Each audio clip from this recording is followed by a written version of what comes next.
नमस्कार, उत्तराखंड समाचार में आपका स्वागत है। मैं हूं शैलेंद्र भंडारी। आइए नजर डालते हैं उत्तराखंड की तमाम बड़ी खबरों पर।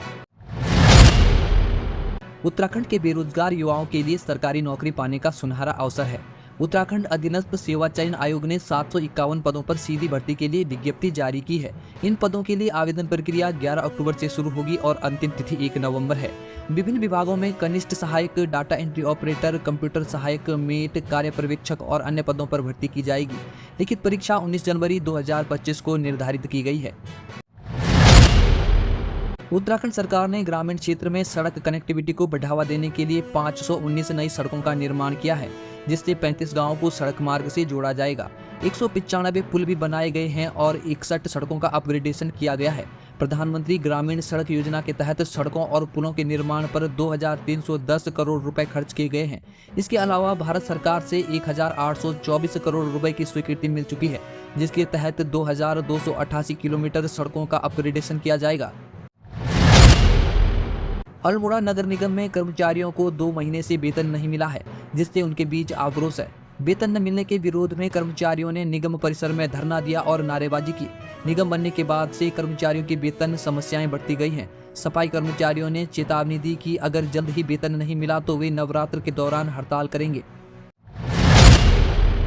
प्रदेश में किए गए नए परिसीमन से पता चला कि पिछले 5 सालों में उत्तराखंड की क्षेत्र पंचायतों की 5 सीटें कम हो गई हैं।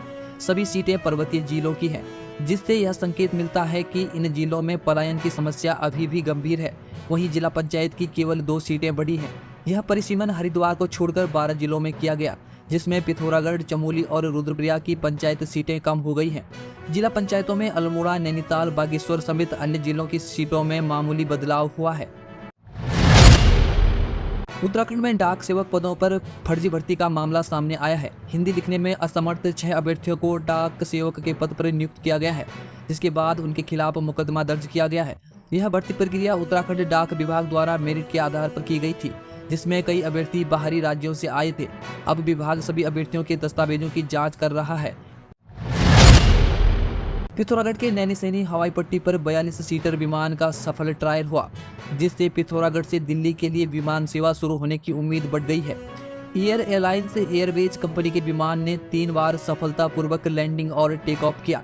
इससे पहले मार्च में भी इसी विमान का ट्रायल किया गया था। पिथौरागढ़ से दिल्ली के लिए सीधी हवाई सेवा शुरू होने से पर्यटन को बढ़ावा मिलेगा और स्थानीय निवासियों के लिए भी यह यात्रा समय में काफी कमी आएगी। उत्तराखंड शिक्षा विभाग में अब बीमार और अनुपस्थित रहने वाले अधिकारियों को भी अनिवार्य सेवानिवृत्ति दी जाएगी। शिक्षा मंत्री डॉक्टर धन सिंह रावत ने ऐसे अधिकारियों की पहचान के निर्देश जारी किए हैं। इसके साथ ही विद्यालयों के दुर्गम सुगम श्रेणी के पुनर्निरीक्षण और कम छात्र संख्या वाले स्कूलों का क्लस्टर स्कूलों में समायोजन करने पर जोर दिया गया है। मंत्री ने बैठक में विभागीय सुधारों और विद्यालयों में बुनियादी सुविधाओं को 2 माह के भीतर उपलब्ध कराने के भी निर्देश दिए हैं। कमजोर आय वर्ग की गर्भवती महिलाओं को प्रधानमंत्री मातृ वंदना योजना का लाभ दिलाने के लिए 4 अक्टूबर से विशेष अभियान शुरू हो गया है। यह अभियान 15 दिनों तक चलेगा, जिसमें निर्माण कार्य, नौकरानी, असंगठित क्षेत्र में काम करने वाली और मालिन्य बस्तियों में रहने वाली गर्भवती महिलाओं का पंजीकरण किया जाएगा। मुख्य सचिव राधा रतूड़ी ने योजना के तहत 100% कवरेज सुनिश्चित करने के निर्देश दिए हैं। साथ ही मातृ मृत्यु दर और कुपोषण की समस्याओं को हल करने के लिए भी विभागीय समन्वय पर जोर दिया गया है। बैठक में टेक होम राशन में मिलेट्स को प्रोत्साहन देने और गर्भवती महिलाओं की मृत्यु का अनिवार्य डेथ ऑडिट करने के निर्देश भी दिए गए हैं। उत्तराखंड के गौचर हवाई अड्डे पर भारत और कजाकिस्तान के जवानों ने संयुक्त सैन्य अभ्यास के दौरान पैराशूट लैंडिंग की। काजिद 2024 नाम से चल रहे इस अभ्यास का उद्देश्य आतंकवाद विरोधी अभियान के लिए दोनों सेनाओं की संयुक्त सैन्य क्षमता को मजबूत करना है। सैनिकों ने हेलीबोर्न ऑपरेशन, निगरानी और घेराव अभियान जैसे विशेष तकनीकी अनुभवों को साझा किया। इस अभ्यास में भारतीय वायुसेना और थल सेना के साथ 120 से अधिक जवान भाग ले रहे हैं। यह अभ्यास 13 अक्टूबर तक जारी रहेगा। उत्तराखंड में साइबर सुरक्षा को लेकर स्थिति चिंताजनक है। पिछले साल कोषागार निदेशालय का 3 लाख से अधिक कर्मचारियों का डाटा गायब होने के बाद भी साइबर सुरक्षा के लिए पर्याप्त कदम नहीं उठाए गए हैं। ITDA की रिपोर्ट में 72 वेबसाइटें असुरक्षित पाई गई थी, लेकिन संबंधित विभागों ने चेतावनियों को अनदेखा कर दिया। IT विशेषज्ञों का कहना है कि अगर जल्द ही सुरक्षा इंतजाम नहीं किए गए तो राज्य को गंभीर साइबर हमलों का सामना करना पड़ सकता है।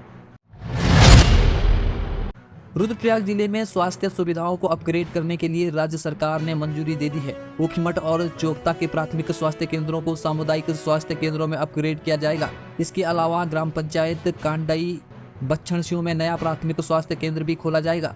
इससे न केवल स्थानीय लोगों को बल्कि चार धाम यात्रा पर आने वाले श्रद्धालुओं को भी बेहतर स्वास्थ्य सेवाएं मिलेंगी। अल्मोड़ा के हेमवती नंदन बहुगुणा स्टेडियम में खेल महाकुंभ 2024 की शुरुआत की गई। कार्यक्रम का उद्घाटन खेल मंत्री रेखा आर्य ने किया। इस अवसर पर उन्होंने न्याय पंचायत स्तर पर आयोजित प्रतियोगिताओं की सराहना करते हुए कहा कि इससे दूरस्थ गांवों को प्रतिभाशाली खिलाड़ियों को राष्ट्रीय और अंतर्राष्ट्रीय स्तर पर भी अपनी पहचान बनाने का मौका मिलेगा। इस दौरान बालक और बालिका वर्ग में 600 मीटर और 800 मीटर दौड़ की प्रतियोगिताएं आयोजित की गई। धामी सरकार ने पूर्व मुख्यमंत्री त्रिवेंद्र सिंह रावत के कार्यकाल में 2018 में किए गए भू कानून में संशोधन को वापस लेने का निर्णय लिया है। इस बदलाव के तहत पहाड़ों में भूमि खरीद की अधिकतम सीमा को फिर से लागू किया जाएगा। त्रिवेंद्र सिंह रावत ने इस फैसले का बचाव करते हुए कहा कि उस समय पहाड़ों में निवेश बढ़ाने के लिए यह संशोधन किया गया था। अब धामी सरकार ने सख्त भू कानून की मांग को ध्यान में रखते हुए यह कदम उठाया है। हल्द्वानी में सक्रिय ITI गैंग के खिलाफ पुलिस ने बड़ा एक्शन लिया। नैनीताल SSP प्रहलाद नारायण मीणा के नेतृत्व में गैंग के लीडर अंकित जायसवाल समेत 11 सदस्यों को गिरफ्तार कर लिया गया है। सभी आरोपियों पर गैंगस्टर एक्ट के तहत कार्रवाई की गई है। पुलिस का कहना है कि यह गैंग शहर में आपराधिक गतिविधियों के लिए कुख्यात था और अब इनकी गिरफ्तारी के बाद आगे भी ऐसी कार्रवाई जारी रहेगी। उत्तराखंड विद्युत अधिकारी कर्मचारी संयुक्त संघर्ष मोर्चा को UPCL प्रबंधन ने संविदा कर्मचारियों के नियमितीकरण के प्रस्ताव को शासन तक पहुंचाने का आश्वासन दिया है। UPCL प्रबंध निदेशक अनिल कुमार से मुलाकात के दौरान कर्मचारियों की पेंशन, वेतन वृद्धि और टैरिफ सुविधाओं सहित कई मुद्दों पर चर्चा हुई। प्रबंधन ने तकनीशियनों की समस्याओं के समाधान का भी आश्वासन दिया, जिससे ऊर्जा निगम में कार्यरत कर्मचारियों को राहत मिलेगी। अब उत्तराखंड के नागरिकों को कानूनी सहायता के लिए न्याय मित्र हेल्पलाइन की सुविधा मिलेगी। ITDA ने मुख्य सचिव के निर्देश पर पोर्टल और मोबाइल ऐप तैयार किया है, जिसका उद्घाटन हाईकोर्ट के मुख्य न्यायाधीश रितु बहारी ने किया। इस हेल्पलाइन के जरिए राज्य के लोग मुफ्त कानूनी सलाह प्राप्त कर सकेंगे और स्थानीय लोग अदालतों में अपने मामले दर्ज करा सकेंगे। अगले 2 महीनों में यह सेवा पूरी तरह से जनता के लिए उपलब्ध होगी। इसके अलावा सरकारी विभागों से संबंधित शिकायतें भी हेल्पलाइन के माध्यम से CM हेल्पलाइन पर भेजी जा सकेंगी। उत्तराखंड में पिछले 28 सालों में बेटियों के लिए कोई नया राजकीय कन्या महाविद्यालय स्थापित नहीं हुआ, न ही प्रदेश में कोई सैनिक स्कूल खोला गया है। राज्य में बालिकाओं के लिए शिक्षा के बुनियादी ढांचे की कमी चिंताजनक है। 1200 से अधिक स्कूलों में बालिकाओं के लिए शौचालय, बिजली, पानी और खेल मैदान जैसी बुनियादी सुविधाओं का अभाव है। सरकार द्वारा बालिकाओं को शिक्षा में आगे बढ़ाने के दावों के बावजूद बालिका सैनिक स्कूल की स्थापना के लिए भी अभी तक कोई ठोस कदम नहीं उठाया गया है। टिहरी बांध की झील में कोटी कॉलोनी से कंडीसौर तक की 18 किलोमीटर की दूरी बिना लाइफ जैकेट के तैरकर पिता पुत्र ने एक नया रिकॉर्ड बनाया है। भाजपा के मंडल अध्यक्ष त्रिलोक सिंह रावत और उनके दोनों बेटों ने 9 घंटों में यह दूरी पूरी कर अपना पिछला रिकॉर्ड तोड़ा। साथ ही THDC के जूनियर ऑफिसर हरीश गिरी ने भी पहली बार इस स्पर्धा में भाग लिया और 8 घंटे में अपनी यात्रा पूरी की। स्थानीय लोगों ने इस साहसिक उपलब्धि पर सभी तैराकों का भव्य स्वागत किया और सरकार से उन्हें सम्मानित करने की मांग की। उत्तरकाशी जिले के मोरी विकासखंड के आराकोट न्याय पंचायत के 22 गांव के लोगों को ATM की सुविधा के लिए 25 किलोमीटर दूर हिमाचल प्रदेश के कुड्डू और रोहड़ू जाना पड़ रहा है। 3 महीने से स्टेट बैंक ऑफ इंडिया का ATM खराब पड़ा है, जिससे ग्रामीणों को आपातकालीन स्थिति में भारी कठिनाइयों का सामना करना पड़ रहा है। स्थानीय निवासियों ने कई बार ATM चालू कराने की मांग की, लेकिन अभी तक कोई ठोस कदम नहीं उठाया गया है। SBI के स्थानीय शाखा अधिकारियों का कहना है कि जल्द ही नई मशीन लगाई जाएगी। अभी के लिए बस इतना ही। उत्तराखंड की हर छोटी बड़ी खबरों के साथ सरकारी नौकरियों और सरकारी योजनाओं की अपडेट्स सबसे पहले पाने के लिए जुड़े रहें हमारे साथ, क्योंकि यहाँ मिलती है सबसे तेज और विश्वसनीय खबरें। मुझे दीजिए इजाजत, नमस्कार।